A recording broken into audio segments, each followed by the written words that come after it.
وَلَقَدْ يَسَّرْنَا الْقُرْآنَ لِلذِّكْرِ فَهَلْ مِن مُّدَّكِرٍ۔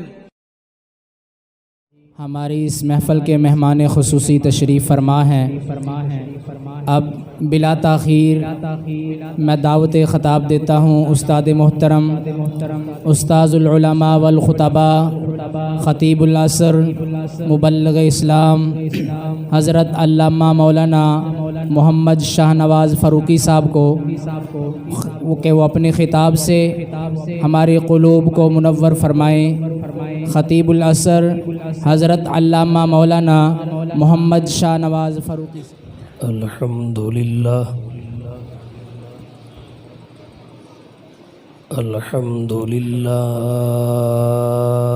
وکفا وسلام علی عباده الذین اصطفى۔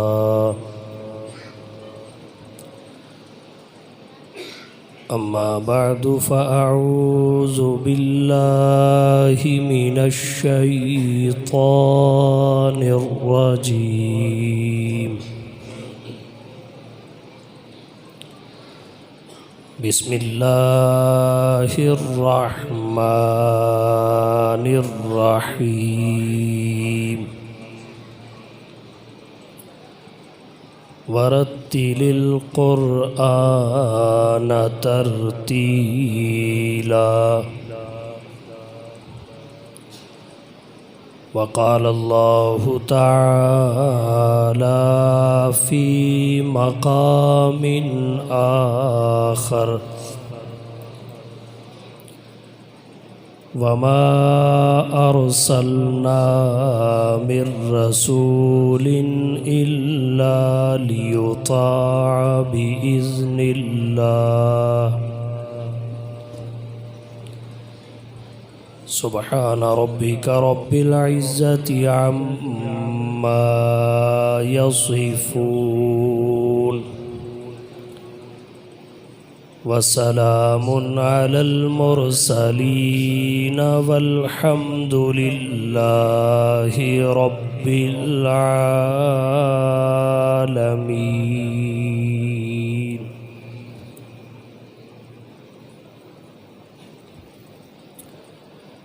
واجب الاحترام معزز سامعین کرام، جامعہ مسجد رحمان میں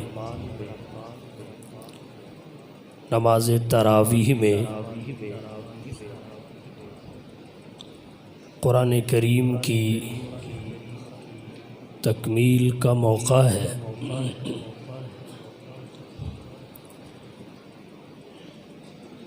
اس موقع پر مولانا محمد بن یامین صاحب، ان کے پیچھے نماز تراویح میں قرآن کریم سننے والے نمازی، انتظامات کرنے والی انتظامیہ، سب مبارکباد کے مستحق ہیں۔ اللہ تعالیٰ اس کار خیر کو اپنے دربار میں شرف قبولیت بخشے۔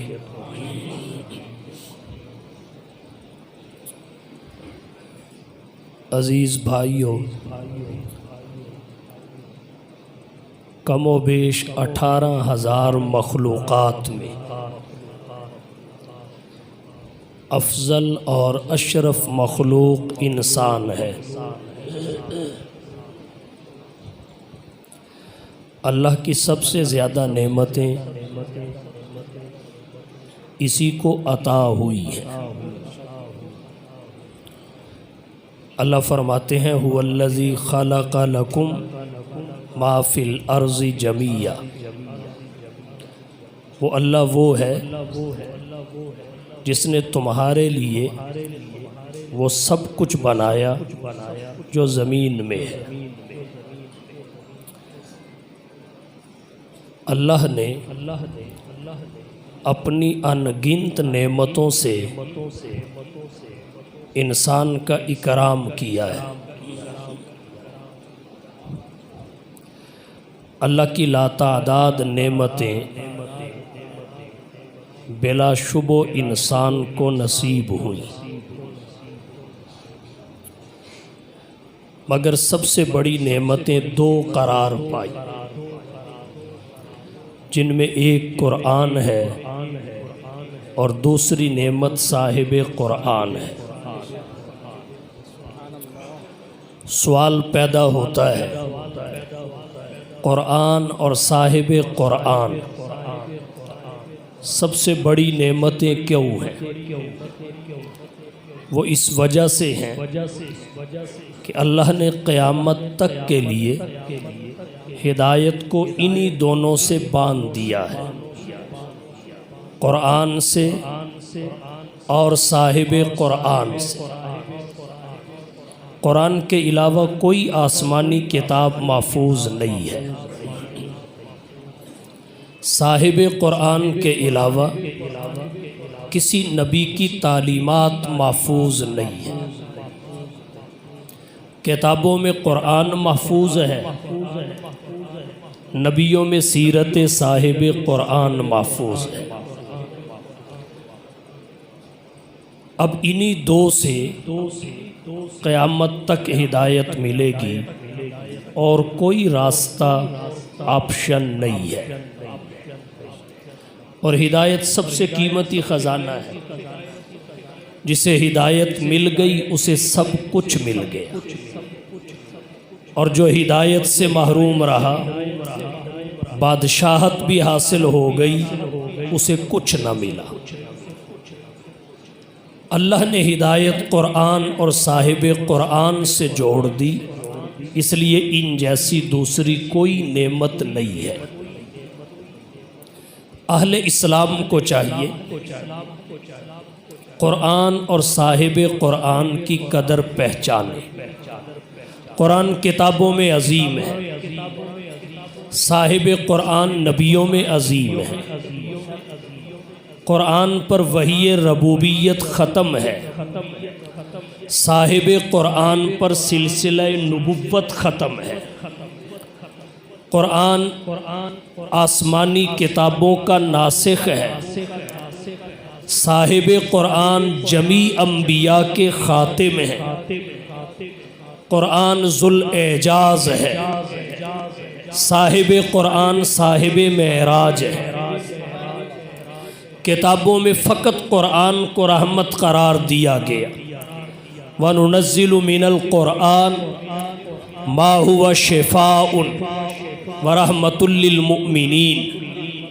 نبیوں میں بھی فقط صاحب قرآن کو رحمت قرار دیا گیا، وَمَا أَرْسَلْنَاكَ إِلَّا رَحْمَةً لِّلْعَالَمِينَ۔ قرآن کریم کا ایک ایک حرف محفوظ ہے، صاحب قرآن کی ایک ایک ادا محفوظ ہے۔ قرآن کریم کی تلاوت ضروری ہے، صاحب قرآن کی اتباع اور اطاعت ضروری ہے۔ قرآن کی تلاوت ضروری ہے، اور پھر رمضان کے مہینہ میں زیادہ ضروری ہے، کیونکہ رمضان اور قرآن کا آپس میں گہرا تعلق ہے۔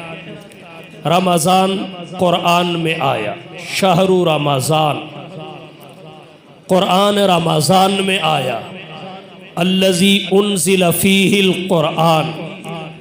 اللہ نے نزول قرآن کے لیے 12 مہینوں میں سے جس مہینے کا انتخاب کیا وہ ماہ رمضان ہے۔ رمضان مہینوں کا سردار ہے، اس کی افضلیت کی 2 وجہ ذکر کی گئی۔ ایک وجہ تو یہ کہ اللہ نے فرض روزہ رمضان میں رکھا ہے، باقی مہینوں میں روزہ فرض نہیں ہے، نفل ہے۔ فرض روزہ اللہ نے رمضان میں رکھا ہے، اس وجہ سے رمضان مہینوں کا سردار ہے۔ دوسری وجہ یہ ہے رمضان نزول قرآن کا مہینہ ہے، اللہ نے قرآن رمضان میں بھیجا، اور قرآن ایسی اعلیٰ کتاب ہے، اس کی طرف جس شے کی نسبت ہوتی ہے قرآن اسے اونچا کر دیتا ہے۔ سبحان اللہ۔ رمضان کو اونچا قرآن نے کیا ہے۔ رمضان نزول قرآن کا مہینہ ہے، بلکہ اہل علم نے لکھا ہے فقط قرآن کے نزول کا مہینہ ہی نہیں ہے، تمام آسمانی کتابوں اور صحیفوں کے نزول کے لیے اللہ نے رمضان کا انتخاب کیا۔ رمضان کے مہینہ میں قرآن کریم کی تلاوت کا تقاضا بڑھ جاتا ہے، انوارات بڑھ جاتے ہیں، برکات بڑھ جاتی ہیں، اجر و ثواب میں اضافہ ہو جاتا ہے۔ عام دنوں میں قرآن کریم کی تلاوت پر نیکیوں کا نصاب یہ ہے، ایک حرف پڑھنے پر 10 نیکیاں ملتی ہیں۔ جب رمضان کا مہینہ آتا ہے ایک پر 10 نہیں بلکہ 70 نیکیاں ملتی ہیں، اور یہ بھی ہماری طبع کو سامنے رکھ کے، ہماری حرص اور ہوس کو سامنے رکھ کے کہ جب تک اس انسان کو لالچ نہ ملے، جب تک اس کو کوئی فائدہ نظر نہ آئے، اس کا قدم آگے نہیں بڑھتا۔ تو اللہ نے ہمارے مزاج کو سامنے رکھ کے اپنے نبی سے اعلانات کروائے۔ وہاں جہاں ایک نصاب ذکر کیا گیا، ساتھ یہ بھی بتایا گیا کہ اللہ اس سے بھی زیادہ دینا چاہے اسے کوئی روکنے والا نہیں ہے۔ جتنا طلب بڑھے گی، اخلاص بڑھے گا، خشوع اور خضوع بڑھے گا، آداب کی رعایت کی جائے گی، اجر و ثواب اتنا ہی بڑھتا چلا جائے گا۔ تو رمضان کے مہینہ میں جہاں دیگر عبادات کثرت اختیار کر جاتی ہیں، نوافل، خیرات، ذکر اذکار، ویسے ہی قرآن کریم کی تلاوت بھی بڑھنی چاہیے۔ جناب نبی کریم صلی اللہ علیہ وسلم جیسے ہی رمضان کا مہینہ آتا قرآن پڑھنے کی مقدار میں اضافہ کر دیتے۔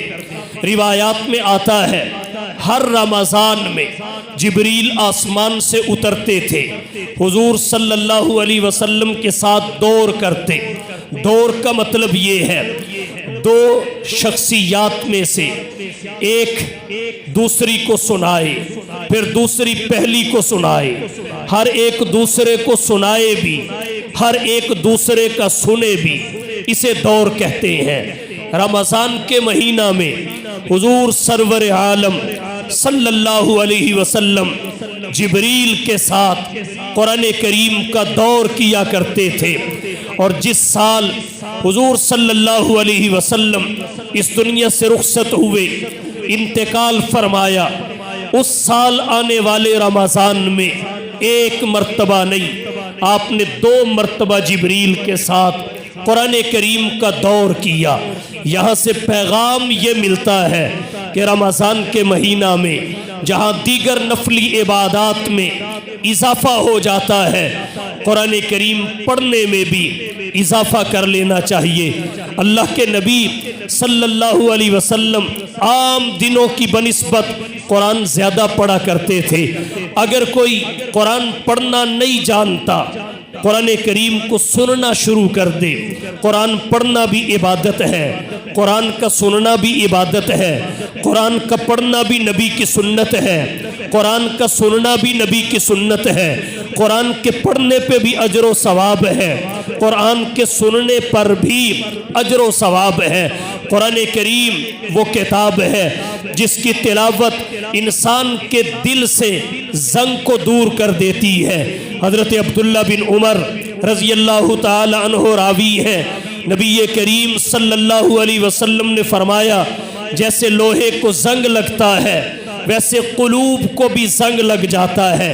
کفر کا زنگ، شرک کا زنگ، بدعات کا زنگ، رسومات کا زنگ۔ صحابہ کرام نے سوال کیا اللہ کے رسول اس زنگ کو دل سے کیسے اتارا جا سکتا ہے، دل کو کیسے زنگ سے پاک کیا جا سکتا ہے؟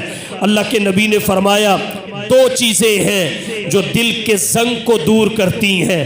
ایک چیز کثرت سے موت کی یاد ہے، جب موت کثرت سے یاد آنے لگے پھر انسان ان مقامات پہ نہیں جاتا جو شریعت نے منع قرار دیے ہیں، اور بدعمالیوں کی وجہ سے سیاہ نقطے لگتے ہیں، دل پہ زنگ چڑھتا ہے۔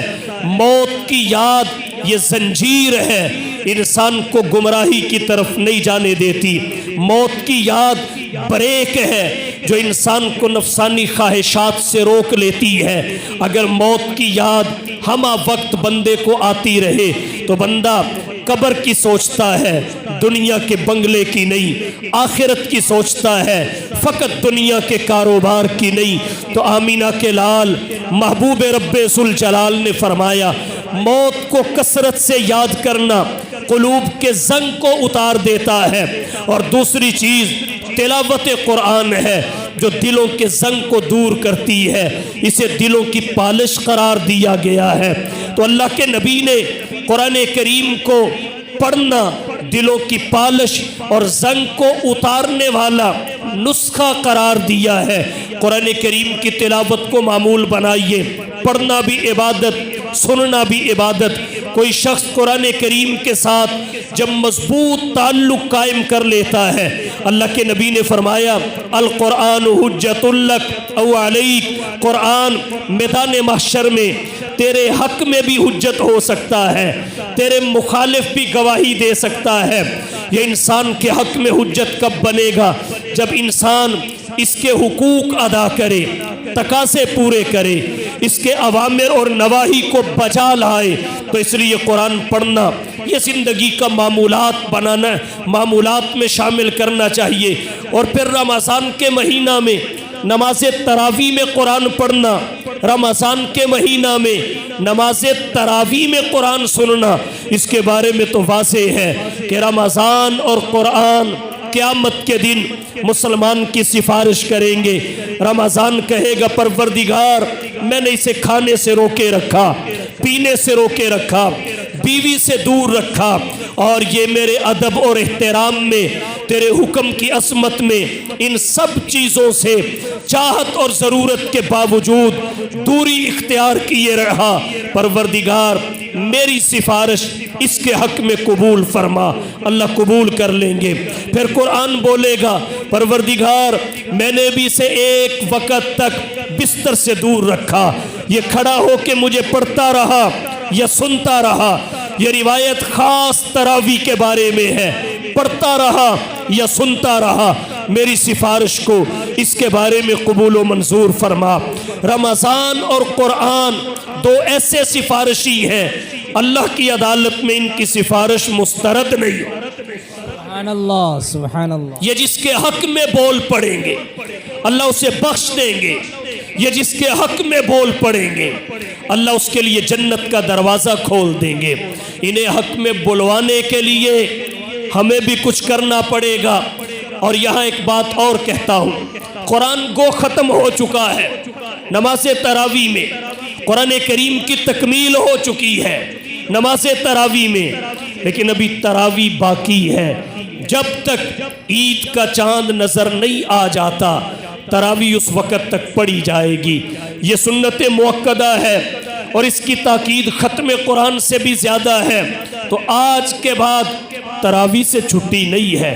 ہاں یہ مولانا آپ کا خیال رکھیں گے کہ پہلے آپ کی تراویح گھنٹے سوا گھنٹے میں ختم ہوتی تھی، اب کوشش کریں گے کہ آدھے گھنٹے میں ختم ہو جائے، لیکن چھٹی نہیں ہوگی، چھٹی نہیں ہوگی۔ تو قرآن کریم کی تلاوت زیادہ سے زیادہ کیجیے، جو ایام باقی ہیں ان میں زیادہ قرآن پڑھی، اجر بڑا ہوا ہے، ثواب بڑا ہوا ہے۔ حدیث شریف میں آتا ہے تبرک بالقرآن فإنہ کلام اللہ وخرج من، قرآن کریم کے ذریعے برکت حاصل کیجیے۔ قرآن کے ذریعے، قرآن کے ذریعے برکت حاصل کیوں ہوتی ہے؟ فرمایا اس لیے کہ فإنہ کلام اللہ، یہ اللہ کا کلام ہے، وخرج منہ، اللہ کی ذات سے صادر ہوا ہے۔ اس حدیث شریف سے یہ بات واضح ہوئی کہ برکت حاصل کرنے کا ذریعہ اللہ کا قرآن ہے۔ اگر قرآن ہمارے گھروں میں گونجے تو بے برکتی نہیں ہو سکتی، ہماری دکانوں میں گونجے بے برکتی نہیں ہو سکتی، ہمارے کارخانوں میں گونجے بے برکتی نہیں ہو سکتی۔ یہ بے برکتی اس وجہ سے ہے کہ وہاں گانے تو گونجتے ہیں، قرآن نہیں، وہاں اور بہت کچھ گایا اور بجایا جاتا ہے مگر قرآن نہیں۔ برکت کا سبب اللہ کا قرآن ہے، برکت کا سبب قرآن کی تلاوت ہے، تو جب وہاں قرآن نہیں تو برکت کہاں سے آئے گی؟ پھر ہمارے معاشرے کا عجیب المیہ ہے، مدرسے میں آ کے کہیں گے حضرت 10 بچے دے بھیجے، آج 10 بچے بھیج دیں، کرنا کیا ہے؟ دکان میں قرآن پڑھنا ہے، نفی نہیں کرتا، بجا ہے۔ قرآن پڑھنے سے برکت بھی ہوتی ہے، لیکن یہ چھوٹے چھوٹے بچے کبھی مہینے میں 1-8 دفعہ آدھا گھنٹہ پڑھ کے چلے جائیں گے، اس کے بعد پھر آپ جو 30 دن نصیبوں سنیں گے تو اس کی بے برکتی زیادہ ہوگی یا اس 1 گھنٹے کی برکت زیادہ ہوگی؟ آپ بھی قرآن پڑھنا جانتے ہیں، قرآن آپ کے لیے بھی اترا ہے۔ ہر شخص میں اتنی استعداد ہونی چاہیے کہ وہ خود قرآن کی تلاوت کرے، اپنے گھر میں، اپنی دکان میں، اپنے کارخانے میں، باہر سے بلانا ہی نہیں پڑے۔ ہر شخص میں یہ استعداد ہونی چاہیے، اگر اس کی زندگی میں اس کا والد فوت ہو جائے وہ اس کا جنازہ خود پڑھا سکے۔ ہر شخص میں استعداد ہونی چاہیے، اگر اس کا بھائی فوت ہو جائے وہ اسے غسل خود دے سکے۔ ایسے ایسے لوگ بھی دیکھے ہیں، گھر میں چھوٹی بچی فوت ہو گئی، انہوں نے فون کیا مولانا کسی کو بھی غسل دینا نہیں آتا، انتظام کر دیجئے۔ یہاں سے پھر 10 کلومیٹر کے فاصلہ پر خاتون گاڑی میں بھیجی گئی، وہ بچی کو غسل دے کے آئی، وہ کفن پہنا کے آئی۔ یہ ہمارا حال ہے، بس ان چھوٹے چھوٹے بچوں پہ اکتفا کر کے ہم بیٹھے ہیں کہ مہینے میں 1 دن آدھا گھنٹہ یہ لگا کے چلے جائیں، ہماری دکان کی ساری پلیدی دور ہو جائے گی۔ جتنی بدبو ہو اتنی ہی خوشبو چاہیے، بدبو زیادہ ہو تھوڑی خوشبو سے دور نہیں کر سکتی۔ جتنا پانی ہو اتنی ہی چینی چاہیے، کم چینی زیادہ پانی کو میٹھا نہیں کر سکتی۔ آپ دیکھیے 30 دن آپ دکان مکان میں کیا کرتے ہیں، 30 دن کی نحوست کو دور کرنے کے لیے 30 دن اعمال کا سلسلہ گھر میں جاری رکھنا ضروری ہے۔ تو قرآن کریم خود پڑھیے۔ ہمارا اگر کوئی عزیز فوت ہو جائے اس وقت بھی ہم چھوٹے چھوٹے بچوں کو بلاتے ہیں، اس کی بھی میں نفی نہیں کرتا، ان کے قدموں کے نیچے فرشتے پر بچھاتے ہیں، نفی نہیں کرتا، فرشتے ان کی مجلس میں سعادت سمجھ کے بیٹھتے ہیں، ان کی دعاؤں پہ آمین کہتے ہیں۔ لیکن یاد رکھیے جو فوت ہوا ہے وہ والد ان کا نہیں ہے، جو فوت ہوئی ہے وہ والدہ ان کی نہیں ہے، انہوں نے رسمی طور پہ پڑھ کے چلے جانا ہے۔ اگر آپ خود پڑھ سکتے ہو تو جس خشوع اور خضوع سے، جس فکر اور تڑپ سے، جس درد اور لہر سے، جس غم اور پریشانی سے، جس توجہ اور استحضار سے اپنے والد اور والدہ کے لیے آپ پڑھ سکتے ہیں، بھلا کوئی اور کیسے پڑھ سکتا ہے؟ لیکن ہم سہولت پسندی سے کام لیتے ہیں اور دکھلاوا ہمارے رگ و ریشہ میں سرایت کر چکا ہے۔ تو قرآن کریم کے ساتھ رشتہ مضبوط کیجئے، تعلق مضبوط کیجئے، اس کی تلاوت کو زندگی کا معمول بنائیں، اور کچھ نہیں۔ روزانہ 2 رکوع پڑھیں، پھر دیکھیں کہ آپ کے خاندان کا کون سا بزرگ فوت ہو چکا ہے۔ والد دنیا میں نہیں تو بخش دیجئے والد کو، آپ کے ثواب میں کمی نہیں آئے گی۔ چچا دنیا میں نہیں، بخش دیجئے چچا کو، آپ کے ثواب میں کمی نہیں آئے گی۔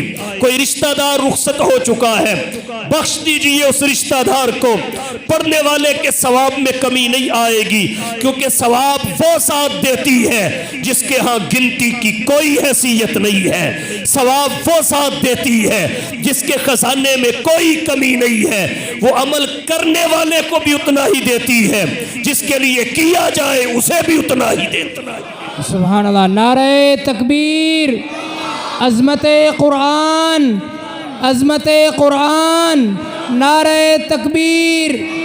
مگر آج قرآن کریم سے ہمارا معاشرہ اس قدر دور ہو چکا ہے، ہماری زندگی کے معمولات سے قرآن اس قدر نکل چکا ہے کہ فجر کے بعد 2 کلومیٹر دوڑنے کے لیے تو وقت ہے، روزانہ اخبار پڑھنے کے لیے تو وقت ہے، روزانہ خبریں سننے کے لیے تو وقت ہے، کاروبار کے لیے تو وقت ہے، بیوی بچوں کے ساتھ عصر کے وقت بیٹھ کر چائے پینے کے لیے تو وقت ہے، عشاء کے بعد حقے کی مجلس کے لیے تو وقت ہے، بس میں دوستوں کی رونق کے لیے تو وقت ہے، گیم اور جم کے لیے تو وقت ہے، اگر نہیں ہے تو اللہ کے قرآن کے 2 رکوع کی تلاوت کے لیے نہیں ہے۔ مجھے بتائیے یہ کون سا اتنا بھاری پتھر ہے جو ہم سے اٹھایا نہیں جاتا؟ قرآن کریم کی تلاوت کو جب تک زندگی کے معمولات میں شامل نہیں کریں گے ہماری پریشانیاں کبھی ختم نہیں ہو سکتی۔ مال و دولت ہوگا لیکن دل کو اطمینان نہیں ملے گا، بنگلہ بہت بڑا ہوگا، قلب کو راحت اور سکون حاصل نہیں ہوگا، اولاد بڑی ہوگی فرما بردار نہیں ہوگی، سب کچھ ہوگا، سب کچھ ہوگا، ملازم کھائیں گے لیکن یہ پرہیز کر کر کے گھٹ گھٹ کے مر جائے گا، اگر نمک کھائے گا تو اس کا بلڈ پریشر ہائی ہوئے گا، چینی کھائے گا تو اس کی شوگر ہائی ہو جائے گی۔ اگر اللہ کے قرآن سے رشتہ مضبوط ہو، قرآن کریم بیماریوں سے بچا لیتا ہے، روحانی بیماریاں بھی دور بھاگتی ہیں، جسمانی بیماریاں بھی دور بھاگتی ہیں۔ قرآن کریم خود بھی پڑھیں، اپنے بچوں کو پڑھائیں، یہ خوشی کی خوش قسمتی کی بات ہے کہ یہاں حفظ کی کلاس شروع ہو گئی، حفظ کی کلاس، اس سے فائدہ اٹھائیں، اپنے بچوں کو داخل کرائیں، قرآن کا حافظ بنائیں۔ اگر پوری زندگی میں بھی کوئی بچہ قرآن حفظ کر جائے اسے آخرت میں وہ کچھ ملے گا کہ سارا خاندان مل کر اپنی ساری زندگی محنت کرتا رہے تو اس محل کی ایک اینٹ نہیں کما سکتا جو ایک بچے کے حفظ پہ اللہ عطا کرتا، استاذ کا ایک موتی حاصل نہیں کر سکتا، استاذ کا ایک موتی نہیں خرید سکتا جو اللہ قرآن کریم کے حفظ پہ پورا تاج عطا کر دیتے ہیں۔ سبحان اللہ۔ تو قرآن کریم کی تلاوت ضروری ہے، تلاوت، صاحب قرآن کی اطاعت ضروری ہے۔ ہمارے آج کے زمانہ میں ہر ایک نبی سے محبت کا دعویٰ تو کرتا ہے، نبی کے عشق کا دعویٰ تو کرتا ہے، لیکن جب نظر اس کے چہرے پہ جاتی ہے تو اس کے عشق کا پول کھل جاتا ہے کہ اس کے چہرے میں اور خواتین کے چہرے میں فرق ہی کوئی نہیں۔ یہ مرد ہے وہ عورت ہے، چہرے دونوں کے برابر، اللہ نے سینے دونوں کے برابر نہیں رکھے، اللہ نے کمر دونوں کی برابر نہیں رکھی، شریعت نے نماز کا طریقہ دونوں کا برابر نہیں رکھا، اور یہ اپنے آپ کو خوبصورت سمجھتا ہے، عورتوں جیسا بنا۔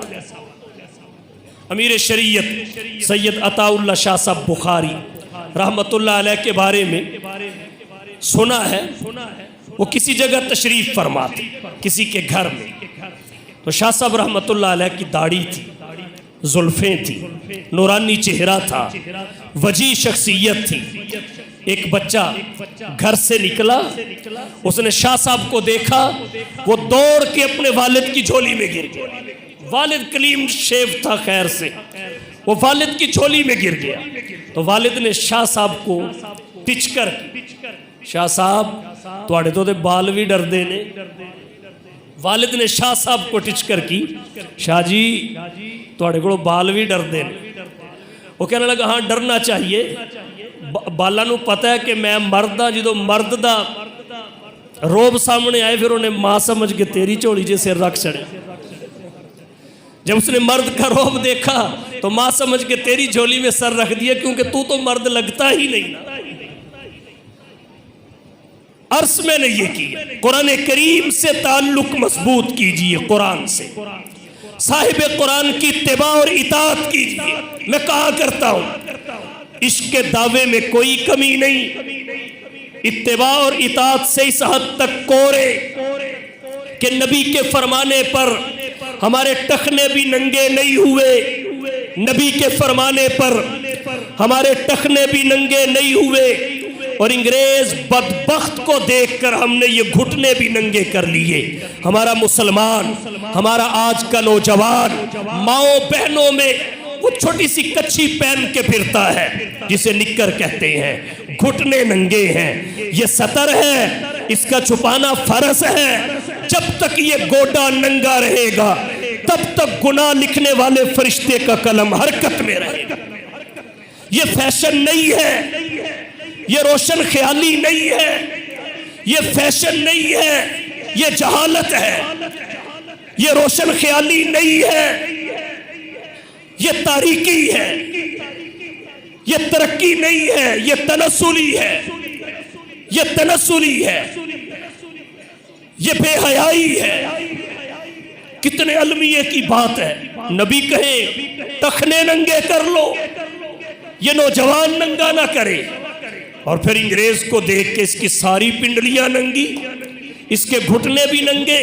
اور جب اس سے پوچھا جائے اللہ دا شکر ہے اسی عاشق رسول، چہرے پہ داڑھی نہیں، سر پہ ٹوپی نہیں، زندگی میں نماز نہیں، زبان پہ قرآن نہیں، معمولات میں دین نہیں، لباس میں سنت نہیں، گفتگو میں اخلاق نہیں، رویوں میں سدھار نہیں.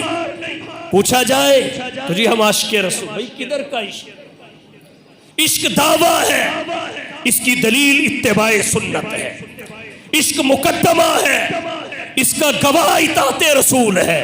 تاثر رسول وانت تظہر حبہ ھذا لعمری فی الفعال بدیع ولو کان حبک صادقا لأطاعتہ ان المحب لمن یحب مطیع. عربی کے شاعر نے کہا تاثر رسول وانت تظہر حبہ، تو رسول کی نافرمانی بھی کرتا ہے اور اپنے آپ کو عاشق رسول بھی کہتا ہے. ھذا لعمری فی الزمان بدیع، تیرا یہ طریقہ عقل و قیاس کے ہاں بڑا عجیب و غریب اور مختلف ہے.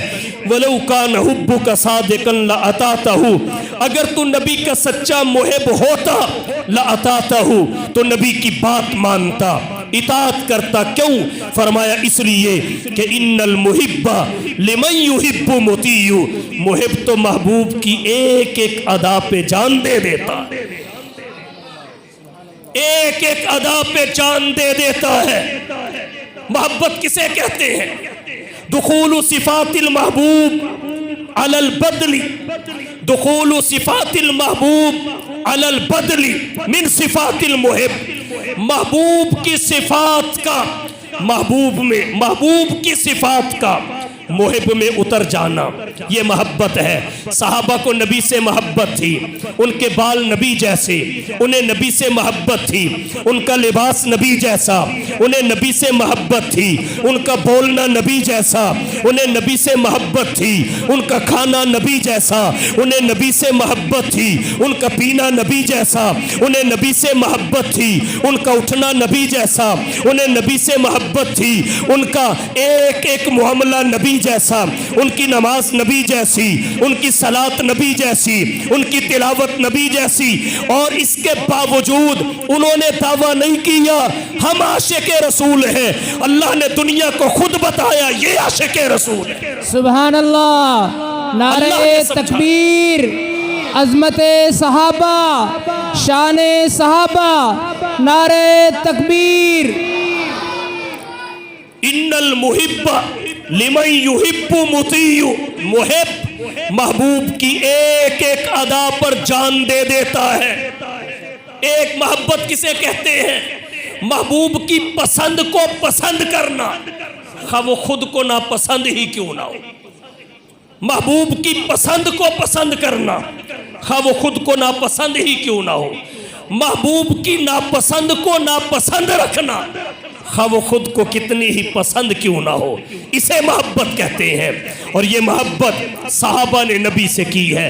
ایک وقت تھا انہیں بہت کچھ محبوب تھا، لیکن جب پتہ چلا اللہ کے نبی کے ہاں یہ مبغوض ہے ایک لمحہ نہیں لگا، انہوں نے اپنے آپ سے دور کر دیا، اور جب انہوں نے نبی کے ساتھ عملاً محبت کا اظہار کیا تو پھر اللہ نے کائنات کی ایک ایک چیز کو خود ان کی پہچان کرائی کہ یہ میرے نبی کے عاشق ہیں، یہ میرے نبی کے عاشق ہیں۔ یہی بات شاعر نے کہی کہ ان المحب لمن یحب مطیع، محب محبوب کی ایک ایک ادا پر جان دے دیتا ہے، جان دے کے اظہار محبت کرتا ہے۔ ویسے بھی پروانہ وہ نہیں ہوتا جو بول کے کہے میں پروانہ ہوں، پروانہ بول کے نہیں بتاتا میں پروانہ ہوں، وہ شمع پہ جل کے دکھاتا ہے کہ میں پروانہ ہوں۔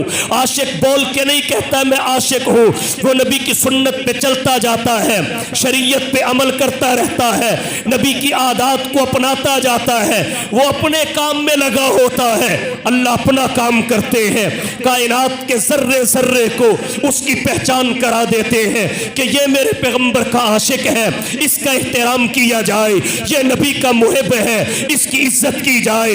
ڈاکٹر اقبال نے کہا جو نبی کی سیرت کو اپنائے ساری کائنات اس کی ہو جاتی ہے، اسے کائنات کا ذرہ ذرہ پکار کے کہتا ہے کہ محمد سے وفا تو نے تو ہم تیرے ہیں، کہ محمد سے وفا تو نے تو ہم تیرے ہیں، یہ جہاں چیز ہے کیا لوح و قلم تیرے ہیں۔ بس انسان کا کام یہ ہے اتباع رسول، اطاعت رسول، کائنات خود محبت کرنے لگتی ہے، پھر اس عاشق کو کائنات کا ذرہ ذرہ پہچانتا ہے۔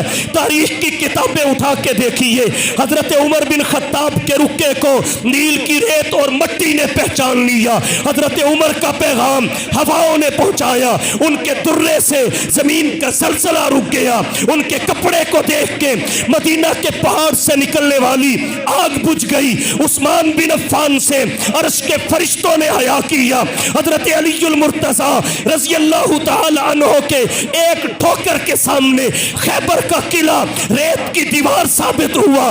جب نبی کی سنت اپنا لی جاتی ہے کائنات کے دلوں میں محبت اتر جاتی ہے، صحابہ کرام وفات پا گئے، شہادت کا جام پی گئے، شہد کی مکھیوں نے مرنے کے بعد بھی ان کی جسموں اور لاشوں کے پہرے دیے، وہ چلتے زمین پہ تھے، قدموں کی آہٹ جنت میں سنائی دیتی۔ نعرہ تکبیر، نعرہ تکبیر، عظمت صحابہ، شان قرآن۔ کس نے بتایا جنگل کے درندوں کو جب صحابہ کا بابرکت لشکر جنگل سے گزرا، جنگل کے قریب سے گزر رہے تھے، جنگل میں داخل ہونے والے تھے، کیا دیکھتے ہیں کہ شیر اور چیتے، جنگل کے درندے اپنے چھوٹے چھوٹے بچوں کو گردنوں پہ لاد کر قطار اندر قطار ان کے لیے جنگل خالی کرتے ہوئے نظر آ رہے ہیں۔ یہاں انسان کو نہیں جانتا، بھائی بھائی سے اجنبی ہے، اولاد والد کا گلا کاٹنے پھر رہی ہے، اور صحابہ کو جنگل کے چیتے راستہ بتا رہے ہیں، ان کے احترام میں جنگل کے درندے جنگل خالی کر کے نکل رہے ہیں۔ انہیں کون سا قاعدہ پڑھایا گیا، انہیں کس ٹیوشن سینٹر میں داخل کیا گیا؟ ایک رب کی ذات ہے، جب اس نے دیکھا یہ میرے محمد کے ہیں تو رب نے کہا کائنات تمہاری بنا دی گئی۔ قرآن کی تلاوت ضروری ہے، صاحب قرآن کی اطاعت ضروری ہے، اور کہتا ہوں قرآن کامل نصاب ہے، صاحب قرآن کامل استاد ہے، قرآن کامل نصاب ہے، صاحب قرآن کامل استاد ہے۔ کامل نصاب کسے کہتے ہیں؟ جس میں دو خوبیاں ہوں، نمبر ایک محفوظیت، نمبر دو جامعیت۔ قرآن کا ایک ایک حرف محفوظ ہے، ایک ایک حرف محفوظ ہے۔ غیر مسلموں نے متعدد بار کوشش کی قرآن کو بدلنے کی، تحریف کرنے کی، لیکن کامیاب نہیں ہوئے، نہ تحریف معنوی میں نہ تحریف لفظی میں۔ پھر انگریز نے قرآن کریم کے 14 لاکھ نسخے نظر آتش کیے۔ یہ چھوٹے چھوٹے ابابیل، یہ مدرسوں کے طلباء، یہ بازاروں میں نکل آئے، 14 لاکھ نسخے نظر آتش ہوئے۔ جب یہ بازاروں میں نکلے تو فضا قرآن کریم کی تلاوت سے گونج اٹھی، انگریز سر پکڑ کے بیٹھ گیا کہ اس قرآن کی مخالفت ہمارے بس کی بات نہیں، کوئی غیبی طاقت ہے جو اس کی پہرے دار ہے۔ کوئی غیبی قوت ہے جو اس کی محافظ ہے. یہی وجہ ہے اگر ان کے بس میں ہوتا، جنہوں نے ملکوں کے ملک الٹ پلٹ کے رکھ دیے، نظام بدل دیے، معیشت تباہ کر دی، اگر ان کے بس میں ہوتا قرآن کے ساتھ بہت کچھ کر چکے ہوتے. لیکن قرآن کے معاملہ میں اسلام کی دشمنی بھی ہے، مسلمانوں سے دشمنی بھی ہے، مسلمانوں کی عداوت بھی ہے. ایک آنکھ نہیں بھاتے انہیں مسلمان، قرآن کی توہین کرتے ہیں، صاحب قرآن کے خاکے شائع کرتے ہیں، لیکن ایک لفظ بھی نہیں بدل سکے. اور کیا دلیل چاہیے اسلام اور قرآن کی حقانیت؟ اور کیا دلیل چاہیے؟ دنیا کا نظام بدل دیا، سرحدیں بدل دی، رقبے بدل دیے، جغرافیے بدل دیے، لیکن قرآن کی ایک زیر زبر بھی نہیں بدل. ایک زیر زبر بھی. آؤ بدل کے دکھاؤ، بدل کے دکھاؤ. قادیانیوں نے بڑی کوشش کی، امت نے مسترد کر دی. تو قرآن کریم محفوظ ہے کیونکہ کامل نصاب ہے. نمبر 2 جامع ہے. جامعیت اس قدر، آج سائنس نے جتنی بھی ترقی کی، ٹیکنالوجی نے جتنی بھی ترقی کی، تجدد، لبرل، سیکولر، جہاں بھی پہنچے، ایک بھی نئے سے نیا مسئلہ ایسا پیش نہیں کر سکتے جس کے حل کے لیے 1400 سال پہلے اصول اللہ کے قرآن نے ذکر نہیں کر. اللہ کے قرآن نے صدیوں پہلے مسئلے کو حل کرنے کے اصول ذکر کر دیے. اس حد تک جامعیت ہے. تو قرآن کامل نصاب ہے. صحابہ نے یہی پڑھا تھا اور کچھ نہیں پڑھا، انہوں نے فقط قرآن پڑھا تھا. ان سے بڑا عالم روئے زمین پہ نہ آیا نہ آ سکے گا، نہ آیا نہ آ سکے گا. اور اگر کوئی شخص دنیا بھر کی ڈگریاں لے لے، اللہ کا قرآن پڑھا ہوا نہ ہو، اسے اعلیٰ تعلیم یافتہ نہیں کہا جا سکتا. بے شک پی ایچ ڈی کی ڈگری لے کے پھرتا ہو، بیرسٹر ہو، اسے کیسے اعلیٰ تعلیم یافتہ کہیں؟ جسے سورۃ الاخلاص نہ آئے بھلے بیرسٹر ہے. اسے کیسے اعلیٰ تعلیم یافتہ کہے جسے سورۃ الاخلاص نہ آئے بھلے وفاقی وزیر داخلہ ہو؟ اسے کیسے اعلیٰ تعلیم یافتہ قرار دیا جائے جسے سورۃ الکوثر نہ آئے بھلے کسی پارلیمانی پارٹی کا لیڈر ہو؟ اعلیٰ تعلیم یافتہ وہ ہے جس کے پاس اللہ کے قرآن کا علم ہے، محمد کے فرمان کا علم. اللہ نے قرآن میں کیا کہا؟ وَالَّذِي بَعَثَ فِي الْأُمِّيِّينَ رَسُولًا، وَالَّذِي بَعَثَ فِي الْأُمِّيِّينَ رَسُولًا. حضور کی بعثت کا مقصد ذکر کرتے ہوئے فرمایا وہ اللہ وہ ہے جس نے امیین میں ایک رسول بھیجا. امیین میں، امیین کنہیں کہا گیا؟ اہل عرب کو. امیین کنہیں کہا گیا؟ قریش کو. امیین یعنی ان پڑھوں میں، جاہلوں میں اپنا رسول بھیج دیا. امیین میں میرا آپ سے سوال ہے، کیا اہل عرب میں سائنسدان نہیں تھے؟ کیا اہل عرب میں ڈاکٹر اور طبیب نہیں تھے؟ وہ تو پاؤں دیکھ کے مرض پہچان لیا کرتے تھے، وہ تو نبض بھی ہاتھ میں نہیں پکڑتے تھے، وہ آنکھوں میں آنکھیں ڈال کے مرض بتا دیا کرتے تھے. ڈاکٹر آج کے ڈاکٹروں سے زیادہ فن والے، سائنسدان زیادہ مہارت والے، جغرافیہ کے ماہرین، جغرافیہ کے ماہرین آج کے ماہرین سے بڑھ کر ماہرین تھے. اور پھر فلکیات کے اتنے ماہر تھے، ہم اس گھڑی کے محتاج ہیں. دن اور رات کے آنے جانے میں، اوقات کے پہچاننے میں، وہ ستاروں کو دیکھ کے وقت بتایا کرتے تھے، وہ چاند کو دیکھ کے تاریخ بتایا کرتے تھے. ان میں فلکیات کے ماہرین بھی تھے، ارضیات کے ماہرین بھی تھے، جغرافیہ کے ماہرین بھی تھے، سائنس کے ماہرین بھی تھے، طب اور حکمت کے ماہرین بھی تھے، ٹیکنالوجی کے ماہرین بھی تھے، وہ جنگی مہارت بھی رکھتے تھے، حکمت عملی بھی سمجھتے تھے۔ اس کے باوجود اللہ نے کہا والذی باعث فی الامیین رسولا، اللہ وہ ہے جس نے ان پڑھوں میں اپنا رسول بھیج دیا، امیین میں اپنا رسول بھیج دیا۔ طبیب ہونے کے باوجود، جغرافیہ کا ماہر ہونے کے باوجود، فلکیات کا ماہر ہونے کے باوجود، ارضیات کا ماہر ہونے کے باوجود قرآن انہیں امی کہتا ہے۔ وجہ کیا ہے؟ ان کے پاس ساری ڈگریاں ہوں گی مگر وحی کا علم نہیں تھا، سارا علم ہوگا مگر قرآن کا علم نہیں تھا، سنت کا علم نہیں تھا، شریعت کا علم نہیں تھا۔ جب تک یہ علم نہ ہو جاہل ہے، اور یہ علم آ جائے تو وہی عالم ہے۔ نعرہ تکبیر، عظمت قرآن، شان قرآن، رفعت قرآن، مولانا شاہ نواز فاروقی صاحب، نعرہ تکبیر۔ عرض میں نے یہ کیا، قرآن کامل نصاب ہے۔ کامل نصاب کسے کہتے ہیں؟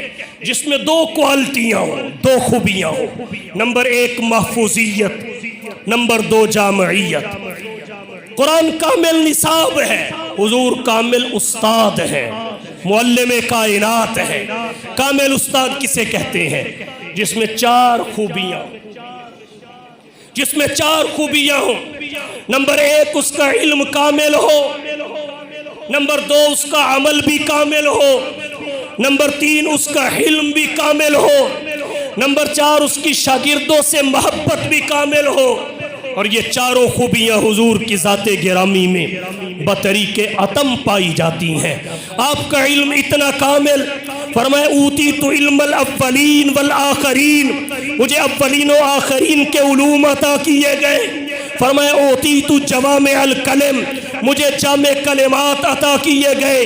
آج دنیا میں جتنے علم کی باتیں ہیں، بلکہ یوں کہوں آج قرآن کریم کی جتنی تفاسیر مارکیٹ میں موجود ہیں، جتنی حدیث کی کتابیں لکھی گئی ہیں، یہ سیاہ ستہ کی شروحات، یہ فقہائے اربعہ کی فقہ، یہ ابن تیمیہ، ابن قیم، ابن جوزی، ابن حجر عسقلانی کی تحقیقات، یہ ساری کی ساری علوم نبوت کے سمندر کے قطرے کا ایک چھیٹا ہے۔ محمد کا علم اس سے بلند ہے۔ سبحان اللہ، سبحان اللہ۔ جو فلسفیوں سے کھل نہ سکا، جو فلسفیوں سے کھل نہ سکا اور نکتہ وروں سے حل نہ ہوا، وہ راز بتایا کملی والے نے چند ایک اشاروں۔